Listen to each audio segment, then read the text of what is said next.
Ignition. Liftoff.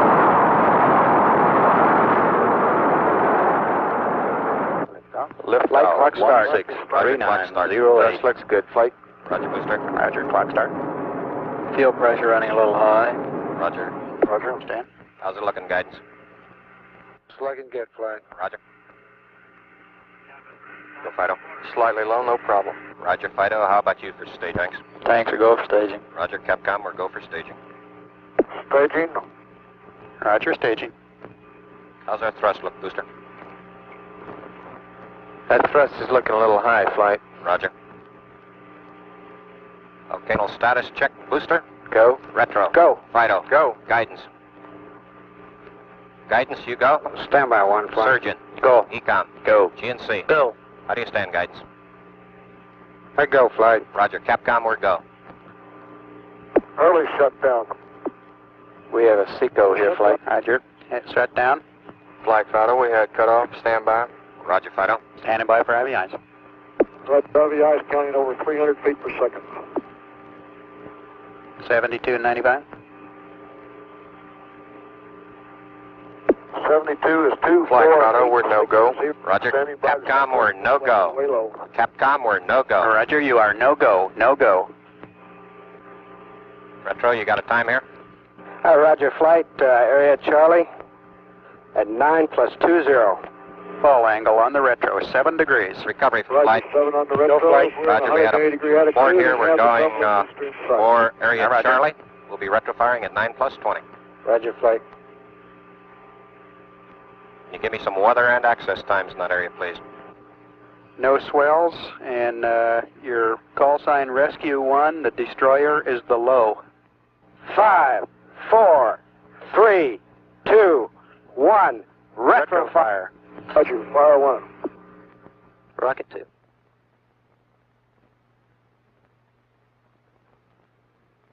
This was not an actual Gemini mission.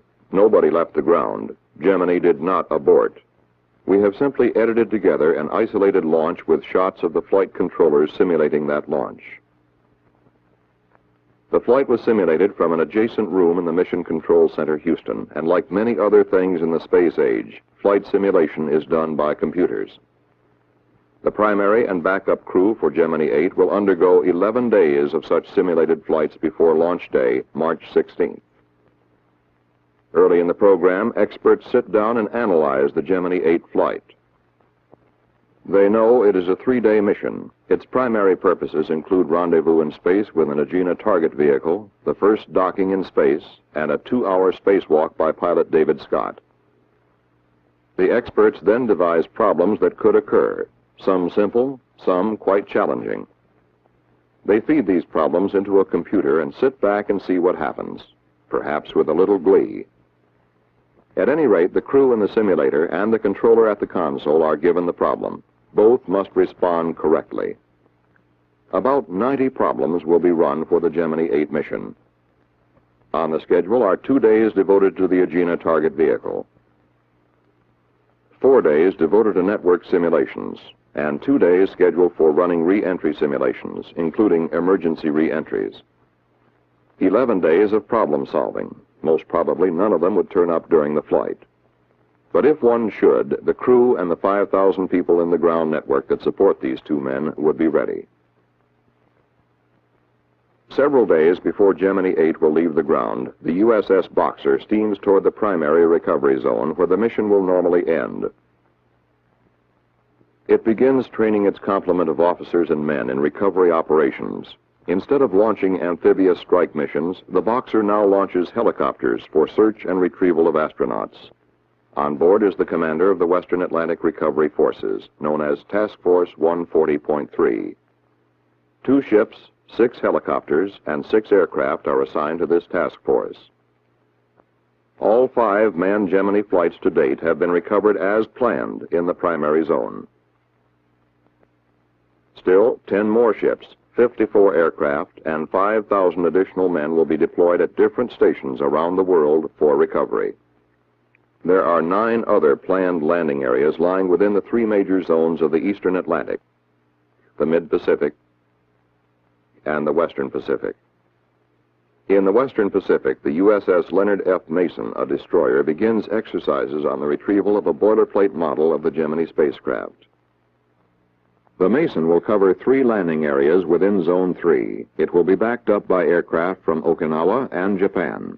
The chief difference between the primary area where the Boxer is stationed and a secondary area such as this is the comprehensiveness of coverage, the number of aircraft, ships, and recovery specialists on station.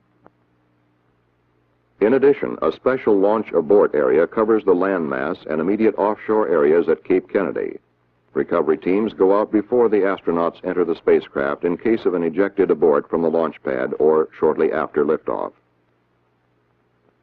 There could be more extreme contingencies. The emergency might be such that a spacecraft could not land in a planned landing area. In a dire emergency, the command pilot might have to fire the retro rockets and come right down. Bare statistics come into play here. The world is 70% water and 30% land. The odds are strongly weighted toward a water landing. Aircraft are stationed at 12 points to locate the spacecraft in this emergency. Any commercial shipping in the area might then be called for assistance to pick up the astronauts. Freighters, oilers, tankers, any ship with heavy hoist equipment could also take the spacecraft aboard. If the crew comes down over land, they would use the ejection seats, leave the spacecraft, and land by parachute. Astronauts have not only a complete survival kit to sustain them, but they are trained to live off the land, even desert and jungle. Whether Gemini comes down over water or land, recovery is planned and coordinated by a NASA team of specialists. They set up the requirements for a mission and work closely with the Department of Defense. DoD then commits the necessary ships and aircraft to do the job. The DoD manager for manned spacecraft support directs worldwide recovery forces. He is in contact with 2 main elements under his command: the Atlantic Recovery Control Center, Cape Kennedy, and the Pacific Recovery Control Center, Hawaii. The red telephone puts him into direct contact with the highest levels of the Department of Defense for further assistance. But all of this, the red telephone and the contingency aircraft off Pago Pago Island, South Pacific, seems remote on the 16th of March. The crew is entering their spacecraft for what has every sign of being a normal flight. At the same time, on Launch Complex 14, the Atlas Agena count is only 25 minutes from liftoff. The Gemini mission is largely based on a successful orbit of the target vehicle. The Agena count has no holes. Right on the nose at 10 o'clock Eastern Standard Time, the Atlas launch vehicle ignites.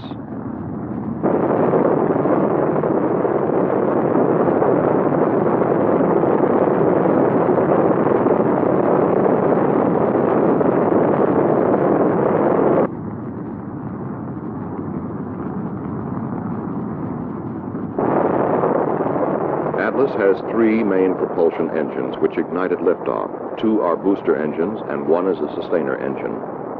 The booster engines cut off first, some 2 minutes, 40 seconds into the flight. The sustainer engine then takes over and propels the Agena to an altitude of 654,190 feet. 2 small vernier engines on the Atlas continue to position the Agena properly in the later phases of launch. They cut off at 5 minutes, 6 seconds after liftoff. The Agena propulsion system then inserts the target vehicle into a circular orbit. Today, the flight plan calls for a circular orbit of 161 nautical miles. Something close to that would be acceptable. The Agena propulsion system can be started from the ground and a burn completed to change the orbit. But as the final figures come up to the flight dynamics officer, no in-flight burns will be needed. Agena has hit the planned circular orbit of 161 nautical miles. This is a good beginning for any rendezvous flight. The news is given the crew by the spacecraft communicator. Pilot Scott comes back with just what the doctor ordered. The flight director now calls for launch of Gemini VIII at 11:40 and 59 seconds Eastern Standard Time. Offshore, the launch site recovery forces are fully deployed. They now can only wait like the rest of us. Stage 2 pre-valves coming open, 5 seconds. Keep minus 20 seconds, mark.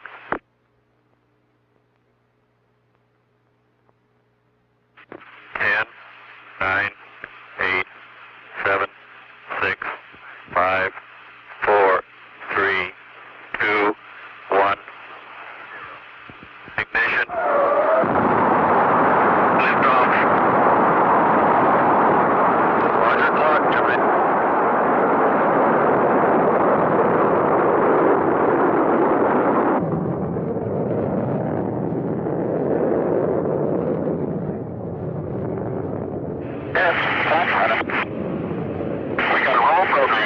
Roger, roll. Good lift off, 8. Second gate. Roll is in. We have a pitch program. Roger, pitch program. The liftoff came as Flight Director Hodge had requested, 11:40 and 59 seconds.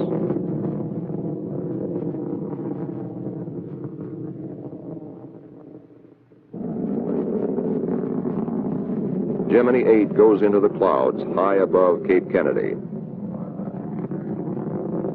As the spacecraft comes out of the clouds, an aerial chase plane picks it up for a close look at what it's like to ride as a spacecraft crew on top of a booster. Mark, 50 seconds. You're looking good, 8. After 50 seconds, the crew releases the restraints which are required for seat ejection. Gemini 8 was inserted into an orbit of 86 nautical miles by 146 nautical miles, very close to the planned values of 86 by 145 nautical miles. Roger, we have staging, ignition. Roger, staging. Pushing. And we saw the Foley's fireball there. Yeah. The launch site abort is the first contingency that is passed successfully. A carefully trained team has been released and returns to other duties. With 2 good orbits, target vehicle and spacecraft, Gemini 8 had a head start on rendezvous and docking. The maneuvers for rendezvous would be essentially the same as those performed by Gemini 6. So fast does the space program accelerate that rendezvous was the primary objective of Gemini 6 in December. But 3 months later, it is March, and rendezvous almost seems routine. Everyone is focused more on docking, everyone except those who fly the mission. Then you take things step by step. This is Gemini Control Houston. About 2 minutes ago, Neil Armstrong called in over Tananarive, and he was able to confirm at that time that radar lock had been established. Roger, do you have solid radar lock on with the Agena, over? That's affirmative. We have solid radar lock. Just a second, I'll give you our current range. Roger, thank you. Sounds good. We're indicating 158 miles range and elevation of about 4 degrees. After radar lock-on, the crew will circularize their orbit inside that of the target vehicle. Meantime, the ground does not sit still, idly waiting for something to happen. Recovery forces are constantly shifting in response to the orbit of the spacecraft, changing station according to a detailed recovery plan. The USS Cochrane, a destroyer in the mid-Pacific, takes position for a 4-4 recovery, that is, recovery in the 4th revolution in Zone 4. Zone 3 will be the planned landing zone for the next 3 revolutions, for 5, 6, and 7. After that, Gemini 8 will not be over a planned landing area again until the 10th revolution. Then it passes over the Eastern Atlantic Zone. If an emergency occurs in the 8th or 9th revolution, the spacecraft will land in a contingency area. Recovery is supported there by aircraft and available commercial shipping. But right now, much of this seems academic. The crew has other business. Okay, we've got a visual on the Agena at 76 miles. Roger, understand. Visual, Agena, 76 miles. Hello, Houston. This is Gemini 8. We're station keeping on the Agena at about 150 feet. Way to go, partner. You done it, boy. You done it. Good job. Do the thing. Boy, look at that sucker. That's beautiful. See the dipole? Do I ever? I see everything on that fella. Man, that's great. Man, that is really slick.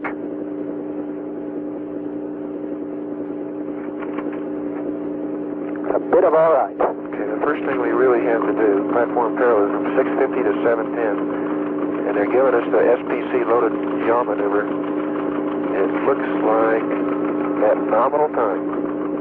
So they're going to give you that time. And I'll check your old status display for you. I bet those Lockheed guys are just jumping up and down. The S10 is on. Yeah. Okay. We are looking at the left or command pilot's window as the station keeping exercise with Agena begins. Gemini VIII had no difficulty in maneuvering in the vicinity of the Agena.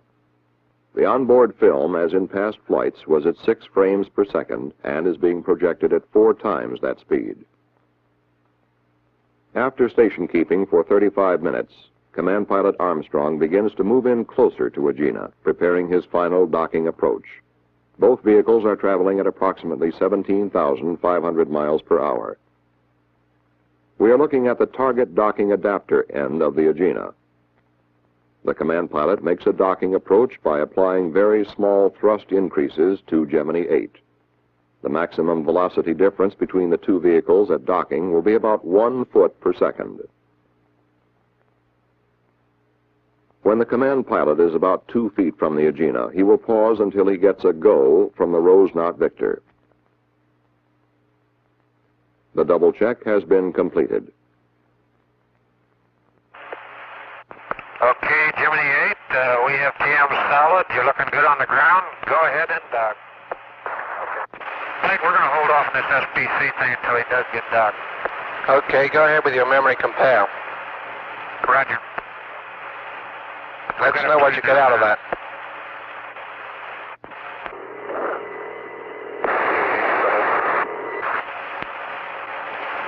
Flight, we are down.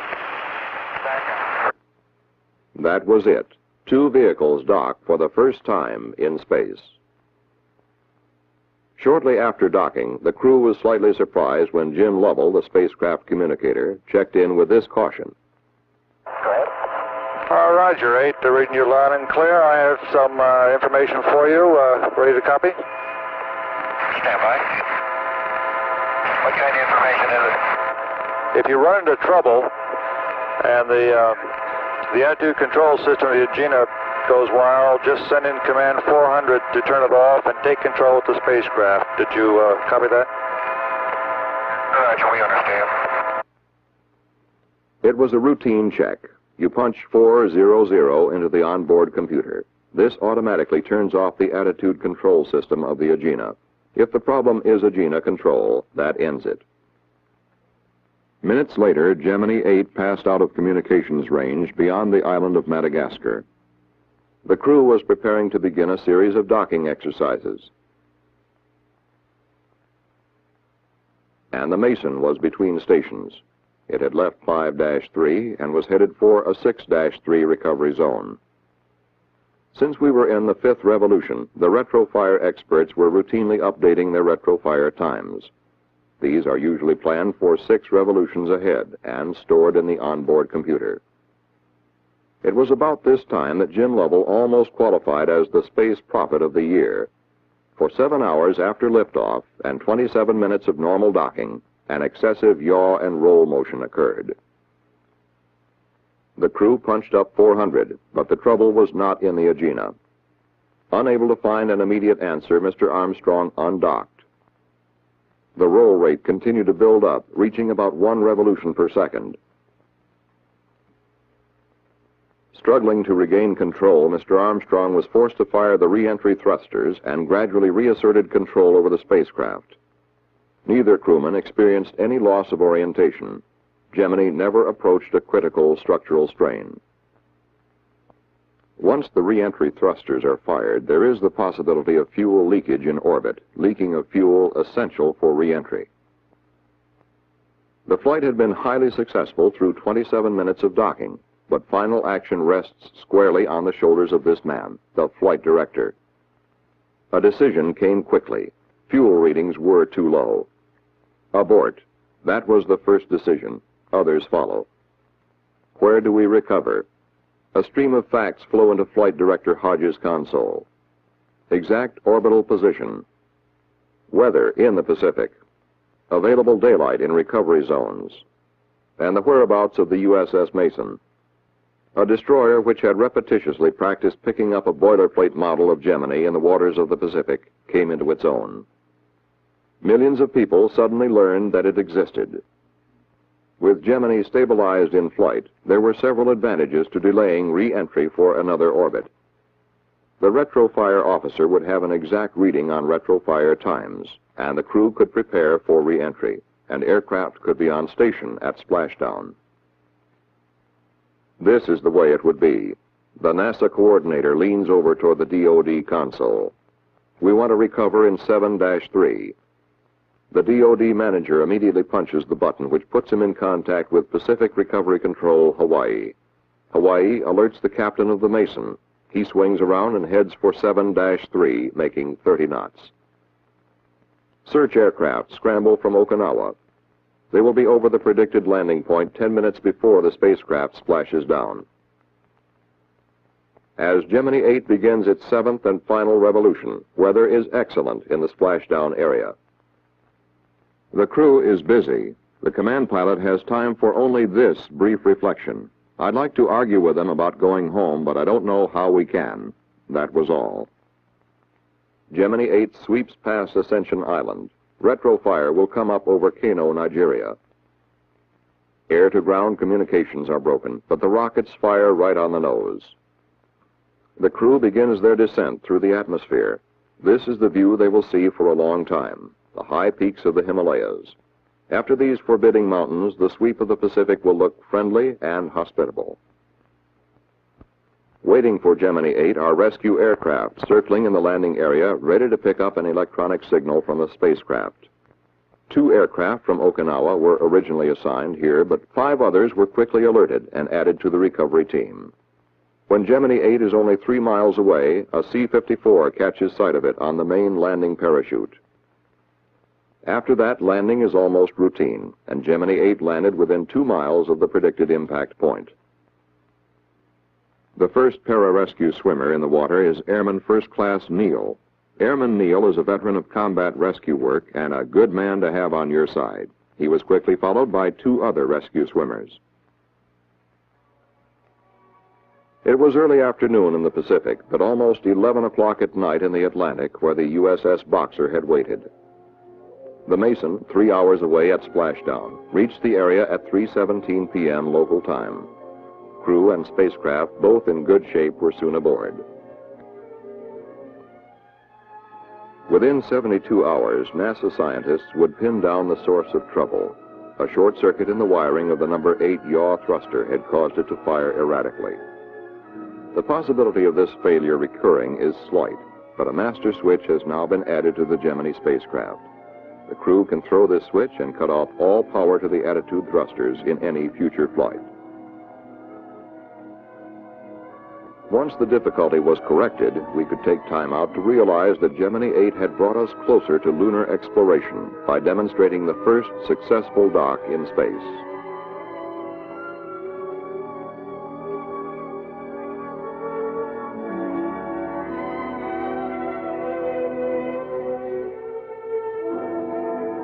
Gemini 8 also gave many of us our first look at men like the 3 young rescue swimmers, Airman Neal and Moore and Staff Sergeant Hewitt, as well as the captain and crew of the Mason. Men who are there in every flight, on remote stations, doing their duty and doing it well. It was these men who sighted Gemini 8 on the parachute and took the crew and spacecraft safely aboard the Mason. At that point, we knew that the long months of training and the many simulations and the close interplay between NASA and the Department of Defense were sound. The mission is ended. The control room is empty, but it will soon fill up again as simulations begin for the next flight. We had achieved our first docking in space. We experienced our first orbital abort. In both cases, Gemini 8 came through with flying colors.